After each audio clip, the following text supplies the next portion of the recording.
বিদ্যুৎ বিভাগের ভৌতিক বিল আদায় বন্ধ, ওয়াসার সুপেয় পানি নিশ্চিত করা এবং রমজানে সিন্ডিকেট মুক্ত বাজার ব্যবস্থার দাবিতে রাজশাহীতে মানববন্ধন ও সমাবেশ অনুষ্ঠিত হয়েছে।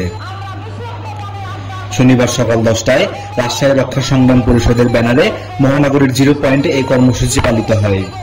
সংগঠনটির সাধারণ সম্পাদক জামাত খান বলেন, প্রিপেইড মিটারের নামে অতিরিক্ত বিল আদায় করছে নেসকো। অন্যদিকে ওয়াসার সরবরাহকৃত পানিতে ব্যাকটেরিয়া ও দুর্গন্ধ পাওয়া যাচ্ছে, যা নাগরিকদের জন্য বিপজ্জনক।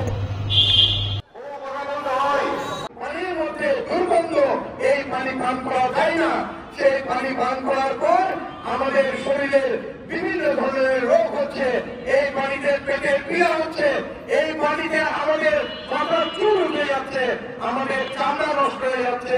এগুলো আমার কোনো কথা নয়, এগুলো চিকিৎসকদের কথা। স্বাভাবিক হারে যে পানির দাম বাড়িয়েছে, এটা কিন্তু রাজশাহীর জনগণ ভালোভাবে নেয়নি।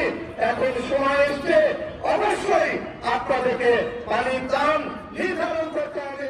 তিনি আরো জানান, রমজানে বাজার সিন্ডিকেটের কারণে সাধারণ মানুষ চরম ভোগান্তিতে পড়েন। দ্রুত এইসব সমস্যা সমাধানে প্রশাসন কার্যকর পদক্ষেপ না নিলে কঠোর আন্দোলনের হুঁশিয়ারি দেওয়া হয় মানববন্ধন থেকে। এই কর্মসূচিতে বিভিন্ন পেশাজীবী সংগঠনের প্রতিনিধিরাও অংশ নেন।